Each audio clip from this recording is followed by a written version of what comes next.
All right, let's go ahead and get this party started. Good morning, class. Good morning, everyone. Thank you all for coming.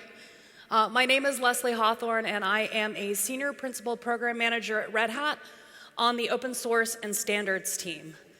So my team's role is to help the various open source projects that eventually feed into Red Hat's product portfolio to be successful in their outreach to external contributors, to make sure that the processes for those projects are effective, and to also ensure that our relationship with the community is one that is built upon trust, transparency, and innovation. So I'm here to talk to you today about how a fear of failure, how not embracing failure can have negative ramifications for us as individuals, for our teams, and for our organizations as a whole. And in addition to talking about some of those anti-patterns within organizations that contribute to impeding innovation, I'm also going to talk about some concrete steps that organizations, individuals, and teams can take in order to overcome their fear of failure and ensure that their environments are most collaborative and most effective in their collaboration. So, to begin at the beginning, I'm going to talk a little bit about my own experiences with fear of failure, and not just because I want to tell you about how cool space is, although that is true, but because I want to acknowledge the fact that it is a journey and a personal process, right? The acceptance of failure starts with each of us as individuals.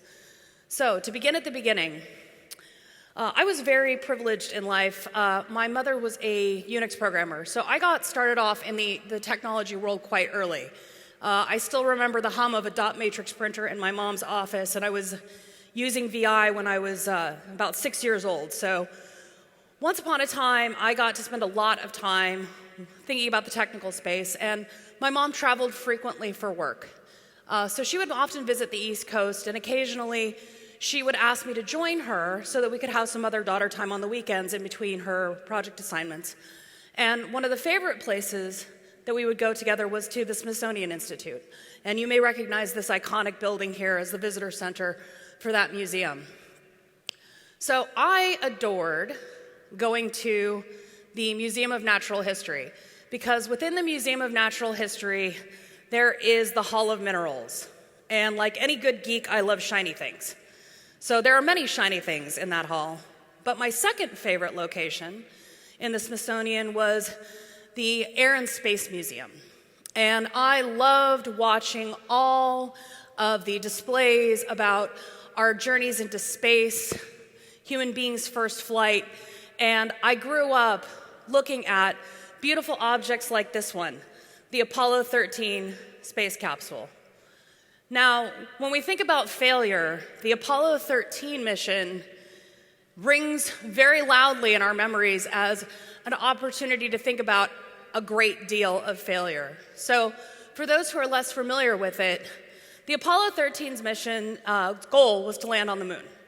But the lunar landing objective was aborted when, in the middle of flight, a service module exploded, or an oxygen tank exploded, crippling the service module, leaving the command module facing a great deal of difficulties. And in fact, the astronauts aboard the capsule were dealing with a lack of heat.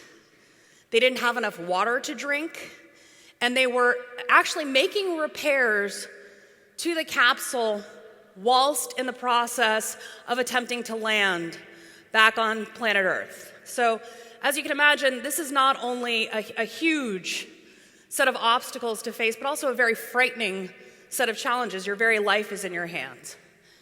And as part of this process, the whole group of folks, including the astronauts and the ground crew at NASA, came together, and none of the astronauts were harmed. Everyone was able to safely land on Earth. And this was obviously quite momentous. And it is from this space mission that we get the iconic phrase that is writ large in our cultural memory: failure is not an option. So, as a young woman starting off on my career in the technical industry, I took this phrase to heart. Like any good Slytherin, I was an ambitious person. and failure was not going to be an option for me. And I felt this so strongly, and I was so dedicated to this idea that I actually printed out a little poster with a picture of the Apollo 13 space capsule and the words "failure is not an option" in a very large font, and stuck it up on my cube wall. So every morning when I would arrive at work and sit at my desk, and every time I got up to go get a soda, and every time before I left every day, I would see failure is not an option. And I thought, of course, I'm going to work very, very hard. I'm going to be successful. Failure is not an option. So there's only one problem with this notion. Actually, there's probably several problems, but the primary one being that no one from the Apollo 13 crew or NASA was ever known to utter this phrase as part of the Apollo 13 mission. The reason that this phrase is so writ large in our cultural memory is because of a 1985 film about the Apollo 13 mission where this phrase was uttered. And folks retrospectively looking back on the mission have said, we felt that failure was not an option, but this simply was not a part of the actual mission. That was a backwards imported story. And the reason that this is such a beautiful phrase that we like to cling to is because it sounds great, but again, it's from a movie, it's not reality, right? Failure is not optional because it is inevitable. No matter what, we will fail. There is not a single one of us who is perfect, despite the fact that if you go through Houston Airport, you can still find this very shirt on sale. So the idea that failure is the worst thing we can experience is very much a part of our daily lives as individuals. So now, once upon a time I was quite young and foolish, and I thought failure was not an option, and now I'm older and foolish.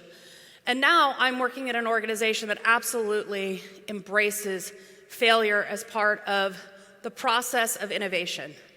So the CEO of Red Hat, Mr. Jim Whitehurst, has written a book called The Open Organization that touches on Red Hat's processes for having a creative, collaborative, innovative culture. And one of the things that he does discuss is the question of failure and how projects are proposed and how they're iterated upon and how the organization goes through a process of iterative experimentation in order to find the best ideas. And one of the things that Mr. Whitehurst addresses is the idea that organizations are typically very fearful of failure. These may be a waste of resources, they may be a distraction to your best employees, it may be just simply a very chaotic process to have anyone be able to propose a vision and to begin to iterate upon that vision without any top-down structure or management authority to proceed.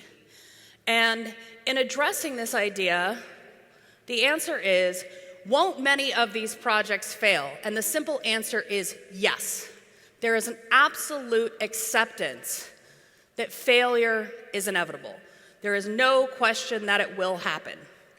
And once that becomes the mental model with which we approach each of the problems that we face and attempt to solve as part of our daily work life and our daily personal life, we'll find that we're actually able to be much more, again, creative, collaborative, and work in a spirit of transparency and trust. So again, failure is not an option, it is a requirement. There is no way that failure will not happen. One of my favorite quotes ever about failure is actually from Thomas Edison, and he has been known to say, "I have not failed. I have simply found 10,000 ways which will not work." But listen to that phrase. That's a well-worn quote. Listen to the actual phraseology there. I have not failed. I have found 10,000 ways that will not work. So here is someone who is an accomplished inventor, brought us the light bulb, who is so concerned about the stigma of failure, the feeling of failure, that he phrases it as, "I have not failed," right? Failure is something that even Thomas Edison didn't feel comfortable embracing, even though we know that it is inevitable. So if we know that failure is inevitable, absolutely, there's no question about it, why is it still so hard to embrace failure, to understand that we'll fail every day and that failure is an activity from which we can learn? So I think that there are a great deal of things contributing to this, but pretty obviously, from an evolutionary biology perspective, failure can mean a lack of survival, right? So there's something in the back of our limbic system that tells us that failure is not a good idea. Fair enough. And then there's also the very real concern of our livelihoods, right? If we fail to accomplish our goals at work, there is a chance that we may no longer be employed, right? Depending upon whom our employer is, this may spell the end of a wonderful position that we've really enjoyed, and we all have bills to pay, families to feed, etc. So my point is that it is very easy for me to stand on stage and exhort all of you to embrace failure, and that it's really, really good for you to do so because you will learn more and you will be a more productive human being. But I do want to acknowledge, absolutely, that there are many disincentives in our society, in our collective consciousness, and within organizations to not fail. And let's also just be completely candid. No one wants to be the person who makes a mistake, right? No one wants to feel like the person in the room who is stupid or foolish or who everyone's kind of looking at side-eye going, well, yeah, not having lunch with you in the canteen. So again, this is a hard process. I guarantee you that the embracing of failure will be uncomfortable, but it is a worthwhile endeavor, absolutely. So let's begin with the consideration of some ways in which organizations have anti-patterns around failure and how this impacts the development of their companies. So my favorite, I like to call it MAF, micromanagement and avoidance of failure. So the difficult thing about MAF is that it comes from a very good place. Typically, what will happen is you have a leader who wants to encourage their team to be successful. They want to make sure that their work product is of the highest quality. They want to make sure that their team is well known throughout the organization for being highly successful and for doing good things. So very, very noble intentions. And unfortunately, the way this is then expressed is it's wonderful to fail. Go ahead, be creative, experiment, iterate. All of these are the exhortations of your leader, and yet the behavior is in complete conflict with that. So instead of letting the team experiment, letting the team be creative, letting the team sort of be productively lost in solving the problem, there is a desire for constant check-ins, a constant understanding of the roadmap and direction. You have morning stand-up meetings that should take 15 minutes that take an hour because every single detail must be gone over, and interventions happen to make sure that people are doing just the right thing as they're approaching the solution, as they're doing their design, as they're doing their development. And the inevitable result of this, of course, is that under that kind of microscopic examination, people simply stop trying. There is no point to trying to come up with a good plan and to be creative in what you're doing if at each step of the way, someone is going to course correct for you and not let you be productively lost. You'll simply wait for instruction. You'll wait to be told what to do. You may have some ideas, but you probably don't even propose them anymore because someone else has a different idea. And so while the outward discussion focuses on how it's great to fail, it's great to experiment, it's great to have good new ideas, it's important to push boundaries, the behavior is in complete conflict with that idea. So again, if you are in a position of leadership, and that may be that you are a manager, or it may just be that you are a mentor, actually embrace the idea that the people that you are guiding are going to fail. And I have to say from my own personal experience, this is one of the most difficult lessons to learn, because as someone who truly cares about the people that I mentor, if I watch them about to make a mistake, my first urge is to say, no, you don't actually want to do that. Here are some other ideas that you might want to try. And what unfortunately that does is it cuts that individual off from the opportunity to learn from that mistake. So my intentions are noble, but I'm actually doing them a great disservice. So again, if you're in a position of leadership, embrace the idea that those around you will be productively lost. And enjoy watching them make mistakes and asking them what they learned from them. So one thing that I've noted that individuals do to sabotage their own success is they simply set goals that they know they can achieve. They are so afraid of failing that when deciding what they're going to do, be it I'm going to run a 15-minute mile, or I'm going to make sure that we ship 3 new features this year, they only set goals for themselves that they know that they can achieve. So I know myself when I do my performance evaluation every year, I always take one goal that I know I can achieve, right? Where I can click a checkbox and say, yep, absolutely, I did that, right? Because it's very important and affirming to know that we can succeed, right? To have that one thing that no matter what, we're going to be able to do well at. And that creates a feeling of psychological safety, which is very important. But if at the end of my performance review cycle, every single goal that I have set for myself has been met, I have failed deeply. I have not pushed myself. I have not learned anything. I have simply done that which I have always done. I have achieved status quo. And status quo is boring. Status quo does not help my organization be better.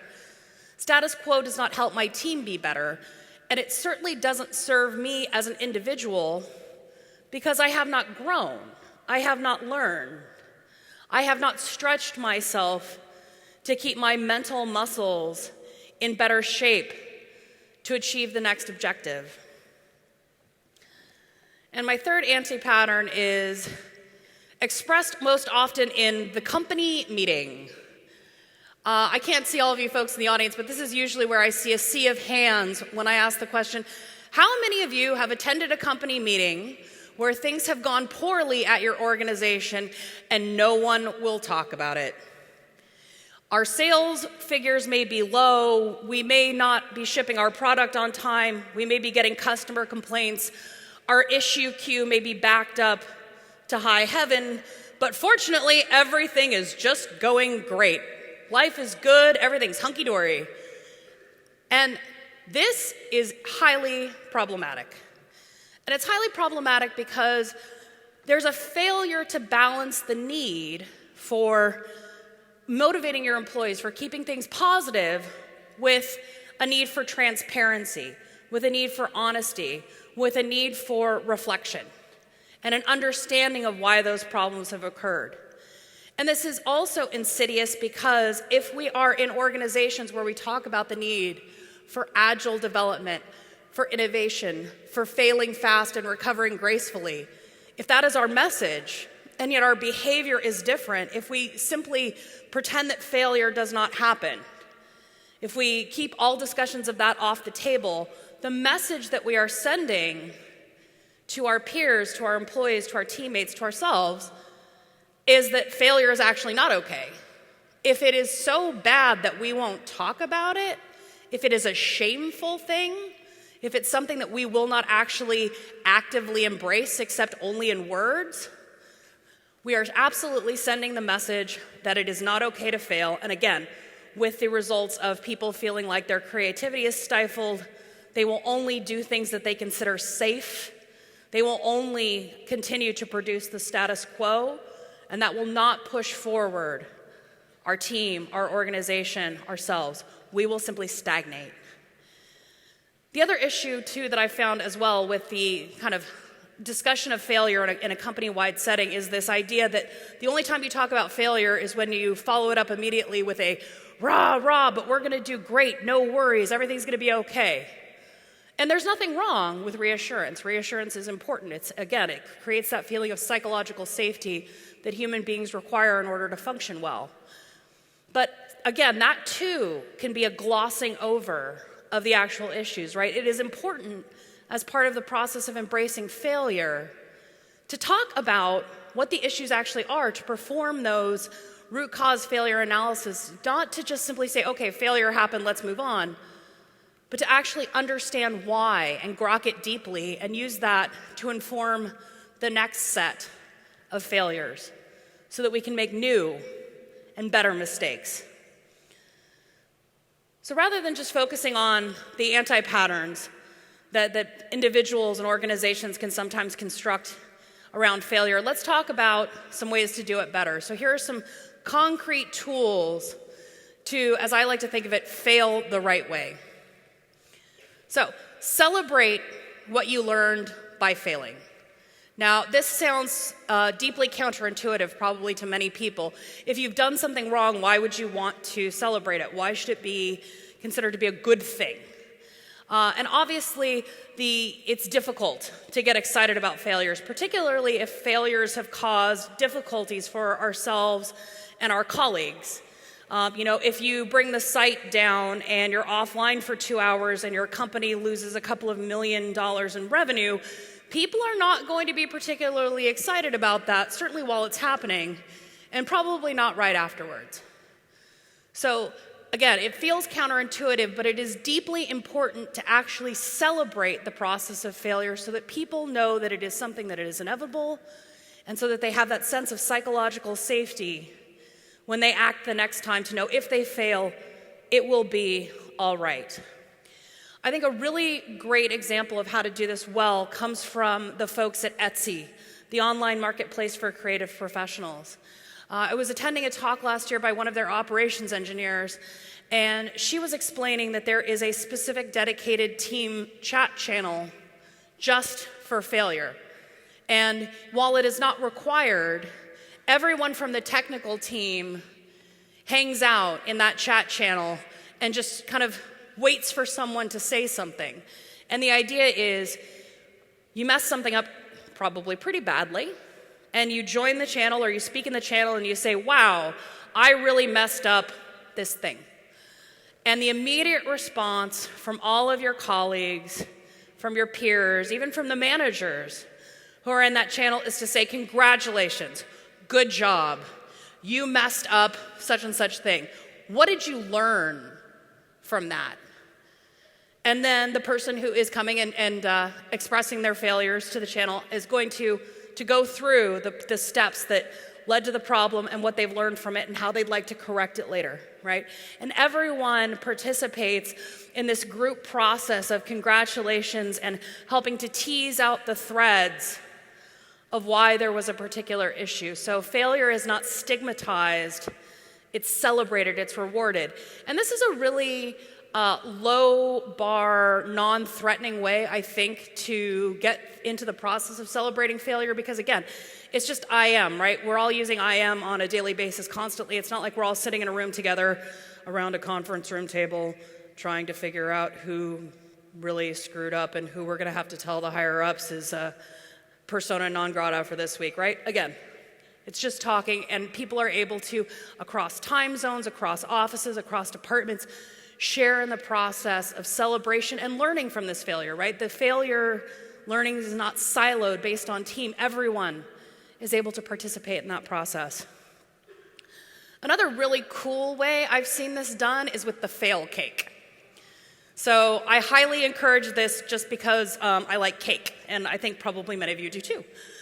So in the event of a failure, a huge mistake, the idea of the fail cake is when you're going to do your root cause failure analysis meeting or your retrospective, the person who is, shall we say, most to blame for the issue is asked to bake a cake. And this gives them the opportunity to do a lot of really cool things, like, really actually express themselves as individuals. So my favorite ever fail cake is this Totoro cake, because it is both really beautiful and it was also very tasty. So the idea is that you have caused an issue for your colleagues. You have made them uncomfortable. You have made their life more difficult with your mistake. Fair enough. So you go and you bake them a cake. And you put a lot of consideration about who you are into this presentation of this delicious food stuff to them. And as part of the activity, You all come together, and the cake is served, and each person begins to enjoy a slice of cake. And as everyone is digging into something absolutely delicious, you then begin the process of your retrospective, right? You begin to talk over what the issues were as you are all enjoying this cake. And this has a number of really cool social features to it that I think really help people with the process of embracing failure, right? So first of all, the person who has created the issue or who is primarily responsible for the difficulties that their colleagues have faced with this failure is able to give a gift, right? They are able to make a gesture that demonstrates an acknowledgement of that difficulty and to provide something that is there to kind of make up for it, to make people feel better about the difficult situation that they've been in. And there's also the opportunity to have a creative exercise, right? A celebratory, fun way to think about the problem. So the particular failure in this case was forever after referred to the Totoro problem, which sounds way better than bringing down the site and losing $2 million in revenue. And it's also shorter, so that's helpful. And again, the other aspect that it helps to address is this very human need to break bread together, right? We come together and we feel connected as human beings when we eat together. This has been true since time immemorial. And by bringing, again, this fail cake in and having everyone share it, there is that reestablished sense of connection, right? That reestablished feeling that we are all in this together. We are all participating in this group process. And also, finally, let's just be honest. It's really hard to be peeved at your colleagues when you're eating cake. Sugar makes you happy, right? Very effective tool. So again, if you're trying to think of ways for your team to be able to go through these processes of understanding failure together in a way that is more fun and less threatening, if a fail cake is a great way to get started. And I look forward to seeing photos of all of your fail cakes, and eventually I hope you will invite me to enjoy it with you.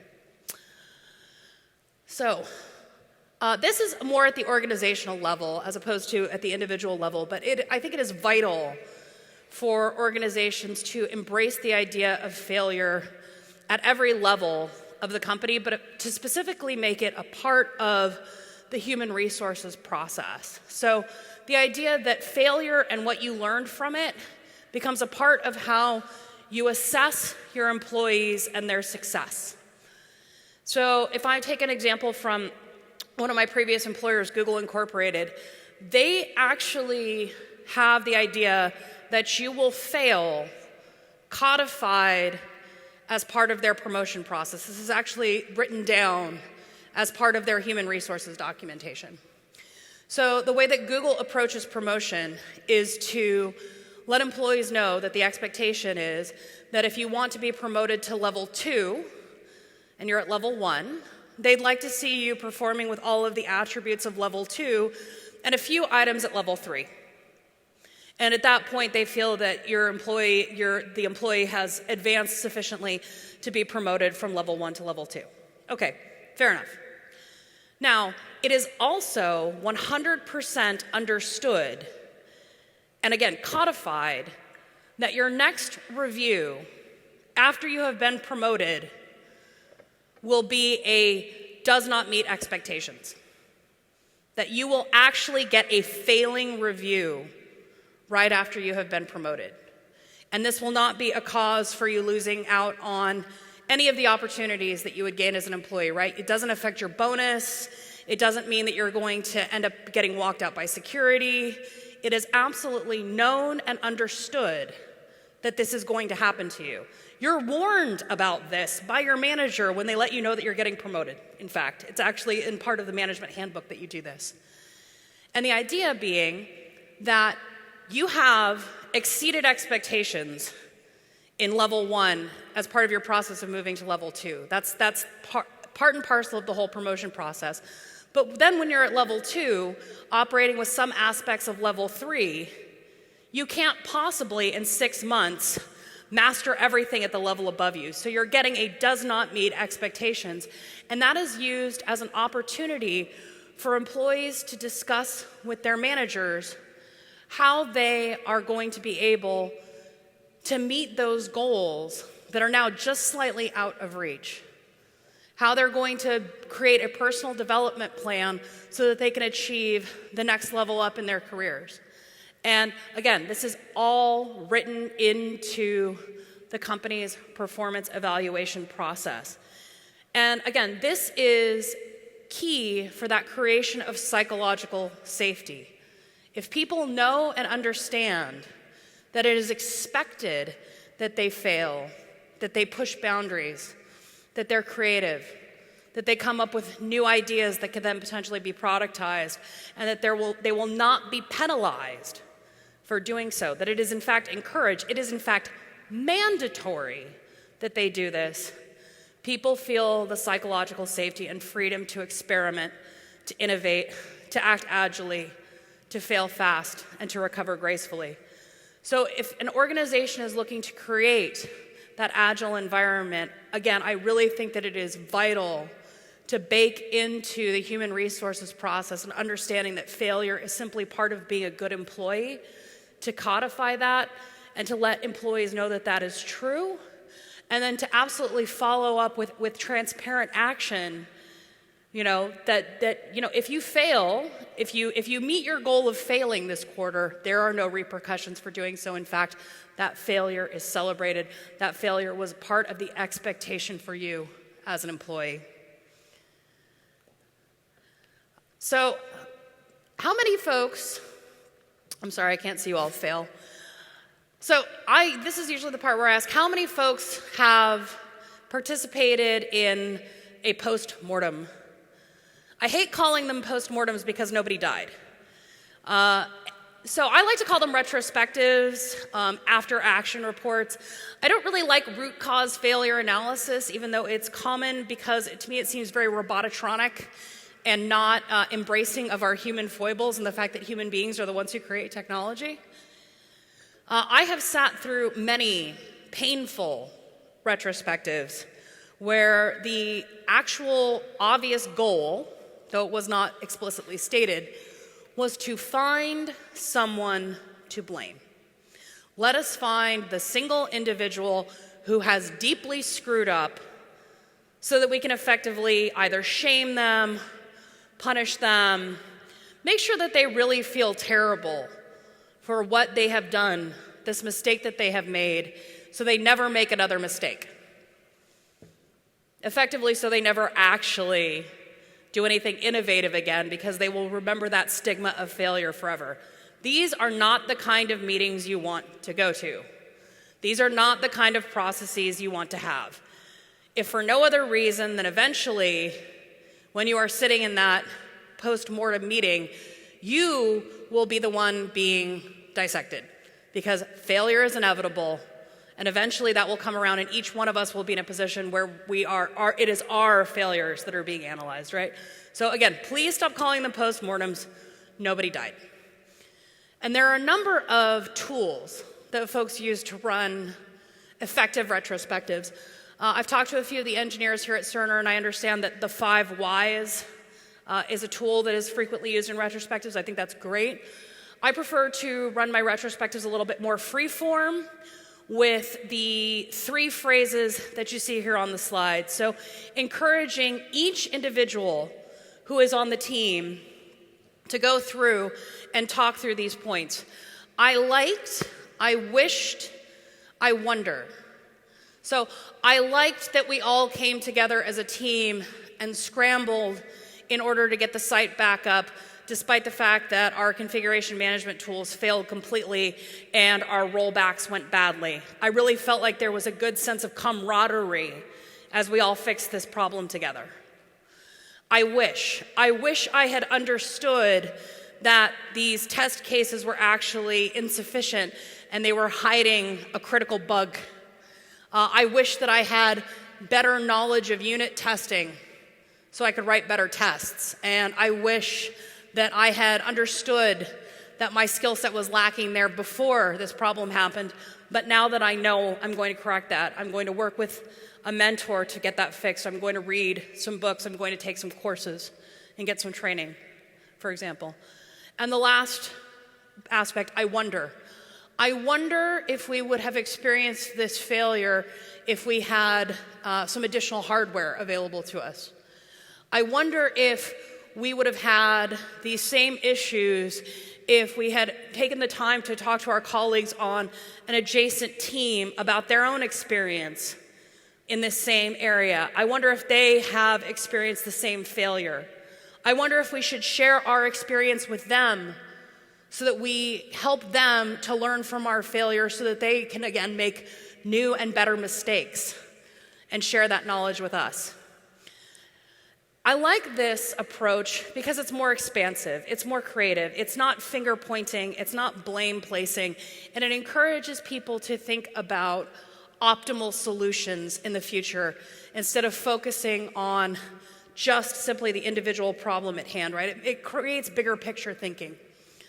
And the other great thing about this is it keeps people from feeling personally attacked or from, finger pointing at individuals, right? If you go into one of these meetings and someone says, "I wish you weren't such a stupid jerk," like that's someone you don't want on your team. Like you have a completely different problem in that retrospective, potentially one that should involve some sensitivity training or perhaps someone finding another gig. But this is a very effective tool to keep people feeling good about their interactions with one another while still being able to get to the root of the problem to correct it later. So again, I talked at the beginning about how this is a very difficult process. Embracing failure is a very hard thing to do, right? There are disincentives from failing. It doesn't feel good to fail. But I think another reason why it is so incredibly difficult is it is next to impossible to measure the impact of failing to fail. We can very easily measure the impacts of success. We have great metrics available to us, no matter which industry we are in, to help us know that we are succeeding, right? Be it page views, click-throughs, customer acceptance testing, sales figures, et cetera. There are any number of ways for us to understand that we're doing well. But there really is not a corresponding way to understand the impact of failing to fail, to understand how we are stifling innovation within our organization because people are afraid of making mistakes. Usually, this presents itself as something that is kind of a long, slow burn, right? Once upon a time, our product was the darling of our customer base. People couldn't stop talking about us. There were any number of articles in the press about how great we were. And then over time, because, again, we are working to achieve status quo, that luster fades. People are less excited to use our products. People are less excited to give us feedback. People are less excited to engage. Revenue numbers are dropping, and it seems like no one can figure out why, because the product is just as robust and just as wonderful and solves just the same problems it always did, and these are problems people continue to have. And even then, it is very difficult to take that set of metrics and point back to the fact that this is a failure of innovation. It's a failure to let people be creative, make mistakes, try something new, and figure out what the next big thing is. So I am very happy to talk to folks about ways that we can measure that impact because I would truly love to solve that particular problem. So if anyone has any creative ideas, please do let me know. So this is my final piece of advice for ways to become comfortable with failure and how to avoid that self-sabotage by being okay with making mistakes. And that's just own your mistakes. And this is probably the hardest thing that I will encourage you folks in the audience to do. Nothing sounds quite so unpleasant on the tongue as the words, "I made a mistake. I was wrong." None of us like to be wrong. None of us like to be that person who didn't know everything. None of us like to be that person who is responsible for a mistake, right? And yet, if you actually actively practice owning your mistakes out loud, verbally, I promise you that it becomes easier. This is the person who had a poster up in her cubicle that said failure is not an option. And I promise you it will be uncomfortable and it will be unpleasant, but it gets easier with time. And it is incredibly important to go through this process for yourself as an individual because it frees up, again, that creative, generative energy. But it's also important for our colleagues. If we model the behavior that it is okay to own our mistakes, if we are willing to, in meetings, over lunch, on conference calls where appropriate, to say, oh, wow, I really made a mistake. I should have spotted that bug before, or I really should have documented this feature. I screwed that up. Let me get right on that. People come away with the sense that when they too make mistakes, when they too have issues, that it will not be problematic for them, that they too can own their imperfections and use that owning of imperfection as an opportunity to learn, to iterate, to experiment, to be creative in that midst of that failure, because they understand that it is a psychologically safe environment for them to do so, and you have created that environment by modeling that behavior yourself. And the process of owning our mistakes makes us that much more confident, right? That much stronger because I have made a mistake and I am still respected by my colleagues. I am still well employed. I am still working on a project that I enjoy. I am still doing the things that I want to do even though I have experienced this failure. The person who never made a mistake has never tried anything new. Well, ladies and gentlemen, I want to thank you all for coming today. That is the last bit of my presentation. And as you join me on this journey where all of us have gone before into failure, I wanted to let you folks know that I will be about today. So if you have any suggestions for improvement for this presentation or want to talk through any of the concepts that I've touched on here today, I welcome the opportunity to chat with you. And thank you all for having me here at Cerner DevCon in your 6th year. Thank you.